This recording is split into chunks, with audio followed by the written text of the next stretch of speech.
Hey, AP Physics. So we're going to talk about energy and work today, and what I'd like to do is introduce this topic in a bit more of a, I'm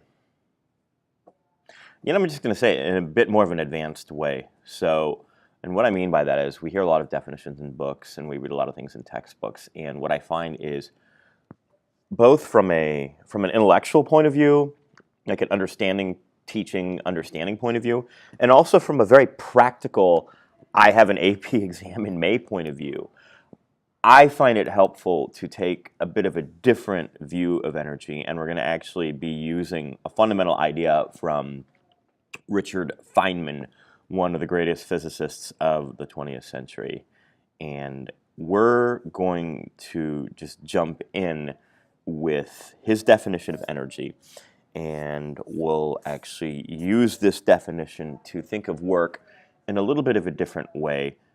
And this will give you a good basis to do the reading and the notes. So again, I hope you're watching this video first before you attempted any of the reading.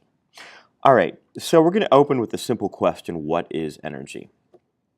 And the way we're going to answer this question is in a bit of a mathy way. When we say what is energy, the answer is energy is a number. And it can take many forms. And let me clarify that just a little bit more. What I mean is there are several ways to calculate this number. Think of it almost as sort of a bookkeeping system. And this is how the bookkeeping works. So it's better to define energy by how we use it rather than by what is it really and truly. Because what it is really and truly is, it's a number that we discovered, and it has these properties. So what you do is you look at a system and add up all of its forms of energy.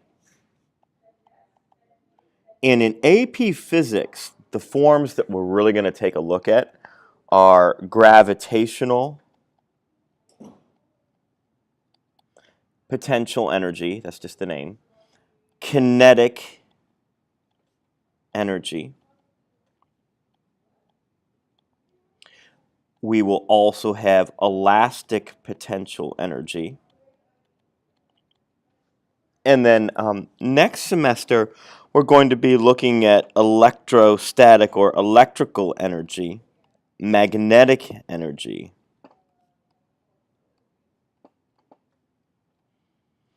but that's a little bit later on, okay?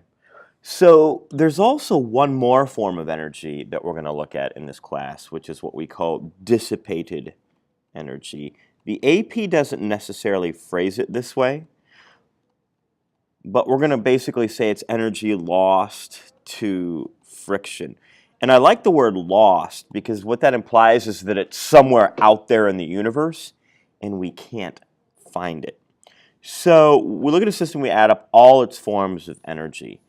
We have gravitational. If you remember, that formula is mgh. I don't know if you remember what the m stands for, the g and the h stand for. M is mass, g is strength of gravity, and h is height. Kinetic energy is 1/2 mv squared. And then the weird one for people is elastic energy, 1/2 kx squared.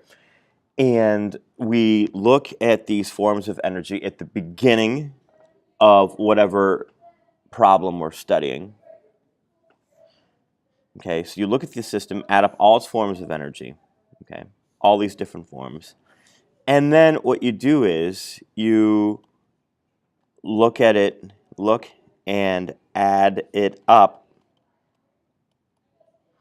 after the system has done something. So you look and add up all these forms of energy after the system has done something. And what I mean by this is all these forms of energy, you have a clue that they exist by what the system is doing. So for example, if you see a box that's moving, you automatically know it has kinetic energy. If you look at an object and you see that it has some height, it automatically has some gravitational energy. If you see a spring in the problem, you know there's going to be some kind of elastic potential energy.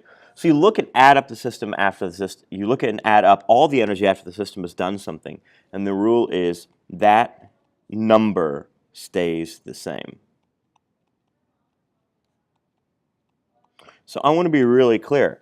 This is a really abstract way of looking at energy. What I'm basically saying is you add up all the energy of the system before, and you add up all the energy at the end of a process, and this number is the same value.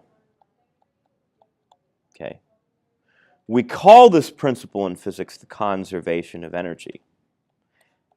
And we wouldn't care at all, except the way it's useful is that when you go through this process, it turns out when you add up the energy at the beginning, at the end of the system, if you add up the energy at the beginning of a process and then add it up again at the end of a process, it turns out that you can use this weird mathematical fact to calculate things like forces and speeds and accelerations and all those other cunning quantities that we always calculate in physics because we want to know what systems are actually doing in real life.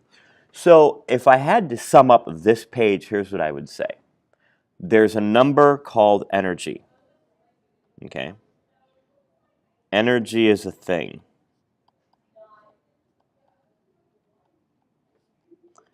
It has different forms.